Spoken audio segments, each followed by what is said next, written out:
My coworker saw a black woman driving, so he forced her to pull over and demanded that she show her ID. But Emma didn't go get it right away. Instead, she cautiously asked Doug if she was allowed to reach for it. Doug clearly noticed Emma's nervousness, so he followed up by asking if there was anything illegal in the car. Emma immediately answered no, but Doug seemed to be waiting for her to say that. He instantly demanded to search the vehicle. That was when Emma started to hesitate. There are guns in the trunk? Hands where I can see them. Step out of the car. Emma hurriedly explained that she was fighting with her husband, and because she was afraid he'd do something impulsive, she secretly took the gun and was planning to turn it in at the station. But Doug clearly had no intention of listening to her explanation, so he directly charged her with burglary, possession of stolen property, transporting a firearm, and more, and arrested her on the spot. That was when I finally couldn't stay silent anymore. Do we really need to take her in? Let's just book the guns and write it up for DA review. Come on, man. What do you say? First of all, never speak to me like that again. Come on, man. I'm your superior officer, not one of your homeboys.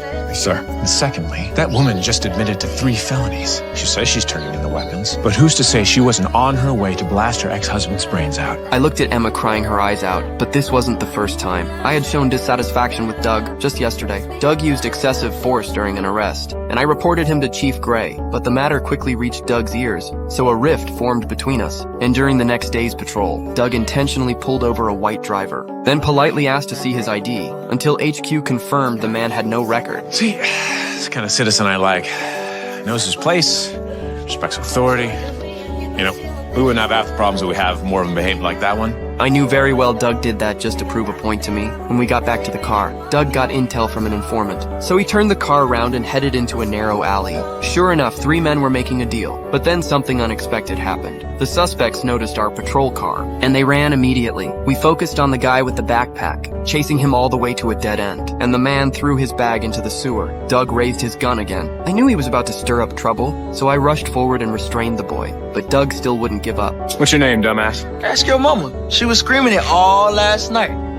Look, Roger West, preserve the evidence. I'm gonna take our friend back to the shop. He told me to guard the evidence, then turned around to take the boy away. But the boy didn't seem scared at all, and Doug dragged him away angrily, seeing that I quickly called the chief. But he didn't answer, so I could only leave him a voicemail. Sarge, it's Jackson. I think Doug is about to beat the crap out of a suspect, and he lost his body cam, so there won't be a record. After hesitating again and again, I finally went after Doug, not knowing I was walking straight into his trap. In the patrol car, the boy was completely unharmed, and Doug was holding his body cam, but the evidence was now left unattended. You know, my last rookie did everything I told him to. The guy's name was Owens. You know him? Always had my back. Still does. But Jackson is more like him.